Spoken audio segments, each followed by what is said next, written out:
most people have no idea that there is a frequency capable of completely trapping both the mind and energy.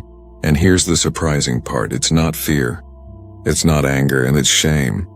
This emotion, which often seems normal or even socially acceptable, is actually the most destructive on the entire scale of emotions.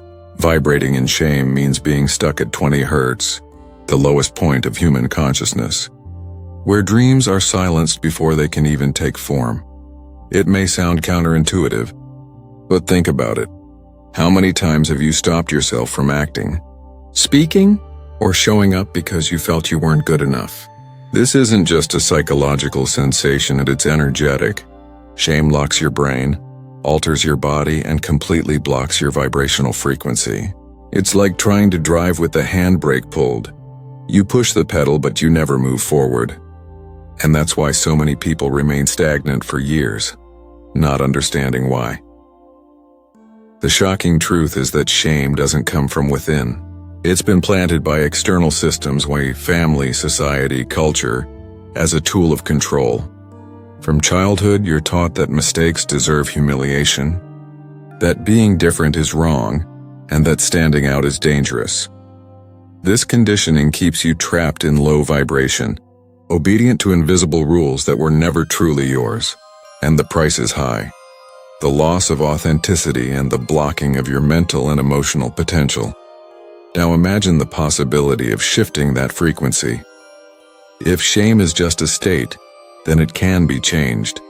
And when it is, identity begins to transform, courage awakens, and authenticity returns. What was once a prison becomes fuel for expansion. The real question is, how do you break this cycle and rise to a higher level of awareness? The answer starts here, as we explore step by step the hidden effects of shame and the practical ways to overcome it. But before we dive in, let me ask you, how many of your choices have already been dictated by shame without you even noticing? The scale of emotions created by David Hawkins works like a map of human consciousness. In it, every emotion carries a specific vibrational frequency, and shame sits at the very bottom. 20 hertz. Energetically and neurologically, this means that anyone stuck in this state is living at their weakest point, almost as if life itself is reduced to survival.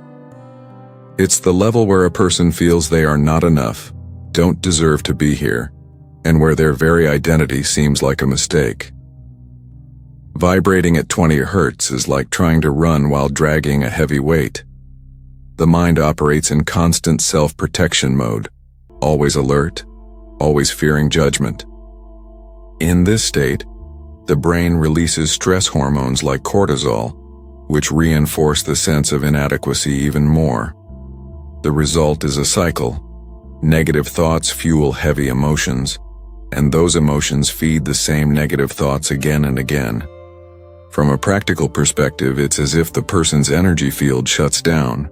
Someone stuck in shame tends to avoid contact, shy away from opportunities, and believe they have nothing valuable to offer. This low frequency blocks access to higher states of creativity, love, courage, or even mental clarity. The mind feels foggy, as though a thick mist prevents any vision of the future. It's crucial to understand that being at 20 hertz doesn't mean being doomed. It's simply a state, a point on the scale of emotions, and that means it can be changed. But until a person realizes where they are stuck, they keep going in circles, unable to break free. They might even try to grow, but it always feels like an anchor is pulling them back. The most dangerous part of this frequency is the sense of invisibility. Someone living in shame believes they don't have the right to fully exist. This unconscious belief makes them postpone important decisions, abandon dreams before they start, and live as though opportunities belong only to others. Life becomes a cycle of excuses and escapes instead of a journey of fulfillment. And that raises an inevitable question. If shame sits at the very bottom of the scale, how does it distort the way a person sees themselves and their own identity? That's what we'll explore in the next topic. Shame isn't just a passing emotion, It quietly seeps into a person's identity. When someone spends too much time in this frequency, they begin to believe the emotion defines who they are. The phrase "I feel shame" slowly becomes "I am shameful." That small shift in language carries massive consequences, because it transforms a temporary state into a fixed identity, rooted deep within the subconscious mind. From a neuroscience perspective, this can be explained through neuroplasticity. Repeated thoughts create increasingly stronger neural connections. When someone constantly tells themselves, "I'm not good enough," or "I don't deserve this," the brain registers those statements as truth and reinforces them. Over time, these circuits become so ingrained that they influence decisions, relationships, and even professional opportunities. This distortion of identity is cruel because it blinds a person to their own worth. Without realizing it, they start sabotaging themselves, turning down invitations, avoiding new experiences, or refusing to share their ideas. It's like carrying an invisible label that reads, "Not enough." Ironically, the more they try to hide this feeling, the more it dominates their behavior and interactions. On an energetic level, shame shows up as a continual drop in vibrational frequency. Instead of expanding into states like courage, love, or creativity, the person contracts, hides, and withdraws from life. The result is a deep disconnection, not just from others but from their own essence and potential. The longer they remain in this loop, the harder it feels to imagine breaking free.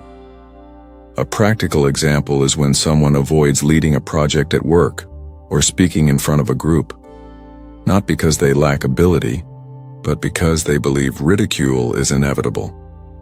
This belief isn't grounded in fact but in internalized shame. It's like living in a prison with the doors wide open. Freedom is possible, but the prisoner refuses to walk out because they don't feel worthy. And if shame can distort identity so powerfully, how can we recognize when it has taken hold of us? What specific thoughts and behaviors reveal its invisible presence? That's the focus of our next topic. Shame is sneaky. It doesn't announce itself, it hides behind attitudes that look ordinary on the surface. One of the clearest signs is the constant fear of being exposed. The person overthinks before speaking, before showing themselves, even before wearing something different, terrified of judgment. It's as if they live under an imaginary spotlight, always expecting criticism to strike at any moment. Another strong sign is the ongoing feeling of unworthiness. Someone vibrating at 20 Hz often believes they don't deserve happiness, success, or love. When something good happens, instead of celebrating, they feel like imposters, as if they've stolen what doesn't belong to them. This mindset sabotages progress and prevents new steps forward, because the brain creates the idea that sooner or later they'll be found out. Constant comparison is another loud signal of shame. Rather than recognizing their own unique path, the individual measures their life against others. If someone else succeeds, they shrink. If someone else shines, they dim themselves further. This creates a spiral of low vibration where every external achievement becomes a painful reminder of their supposed inadequacy. There's also the strong urge to hide. People stuck in shame avoid speaking up, stepping into leadership, or taking visible roles. They may even reject invitations or opportunities just to avoid being noticed. It's like living in a prison with the gates wide open.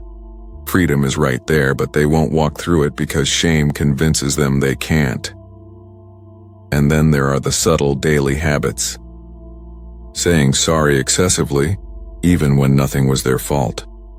Rejecting compliments with phrases like, "Oh, it's nothing," or "anyone could have done it." These automatic responses reveal a mind programmed to shrink itself. Though small, these behaviors carry a big message. I don't deserve to take up space. This brings up a crucial question.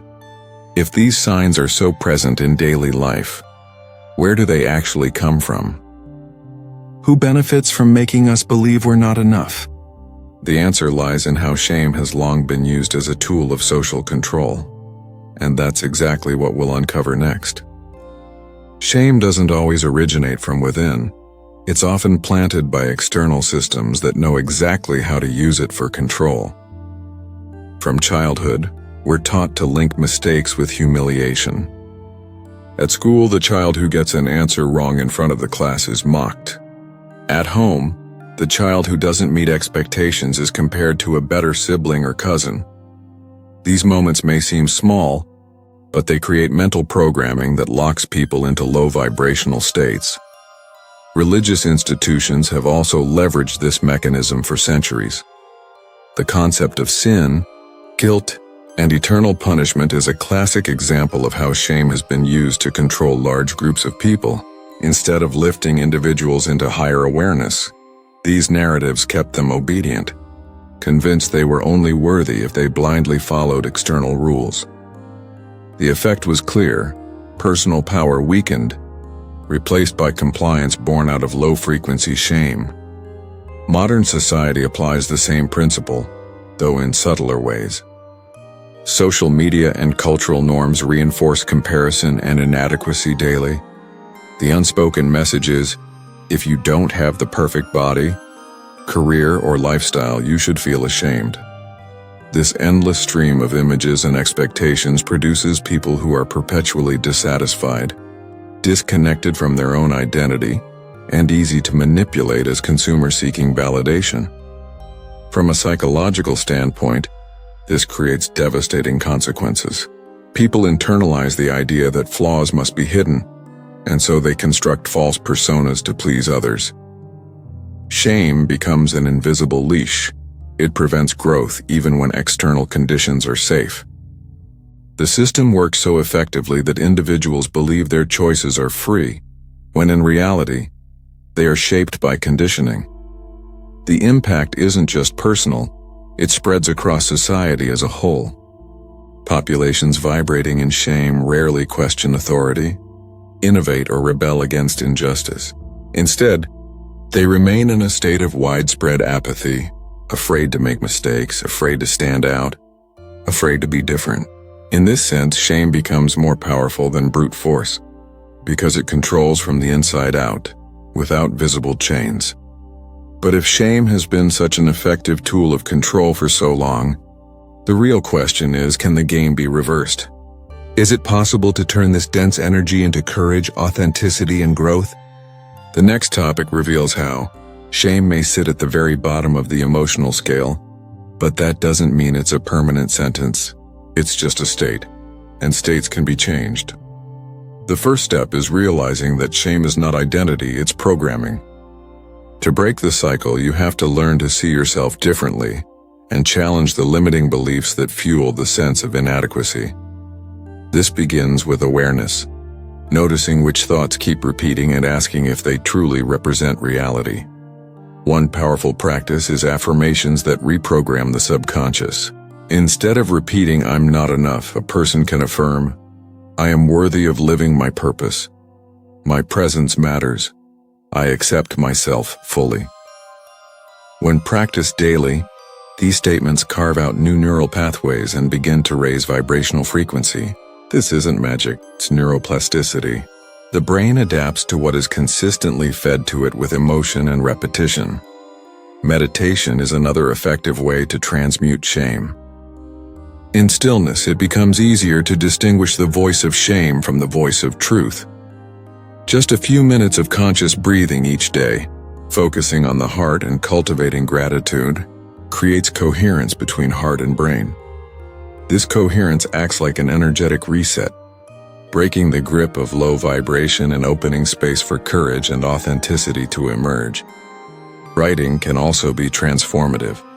Keeping a reprogramming journal, where you write down thoughts of shame and immediately replace them with empowering alternatives, is a simple but effective tool. Over time, this practice documents the shift from an identity trapped at 20 Hz to a new version of self that is aligned with growth and strength. It's a tangible way to see progress and hold yourself accountable. On an energetic level, reconnection with essence is essential. Practices like gratitude, self-expression, or even mirror work, looking at yourself while affirming, "I accept myself as I am," may feel awkward at first, but they carry enormous power. Small choices, like celebrating achievements instead of downplaying them, are evidence that shame is being transmuted into strength. Ultimately, transmuting shame is about choosing between living under the force of fear or stepping into the power of authenticity. The shift doesn't happen overnight, but each conscious decision to see yourself differently is a victory against the cycle of shame. The question remains, are you willing to rise, to view yourself with new eyes and to reclaim your true potential? If so, the path to courage begins now. Now you know, shame is not just an emotion, it's a measurable vibrational frequency that keeps the mind stuck at 20 Hz. It twists thoughts, shapes behaviors, and limits identity. But it's only a state, and states can be transformed. The key lies in changing the way you see yourself, rewriting limiting beliefs and replacing old patterns with conscious, empowering choices. The real question is, how many of your decisions are still being driven by shame? How many opportunities have you let slip away because you believed you weren't good enough? And how much longer will you accept living at this level when higher frequencies of courage, clarity, and authenticity are available to you? The power to shift is already in your hands. By observing your thoughts, questioning your beliefs, and practicing simple tools like meditation, affirmations, and conscious journaling, your brain begins to change. Neuroplasticity proves that new pathways can always be created, and each step you take toward raising your vibration is already a victory against shame's cycle. It's not about erasing the past, but about consciously choosing the identity you want to live from this moment forward. Will you keep repeating the same low-frequency patterns, or will you decide to rise and reclaim your inner strength? That choice will define the direction of your life from now on, and I'll leave you with this provocation. If you could release the weight of shame today, what's the very first thing you would change in your life? That single reflection might be the spark that starts your transformation. If this message resonated with you, make sure to subscribe to the channel, hit the notification bell, and share in the comments. What was your biggest insight from this video? Your answer could inspire someone else to break free too.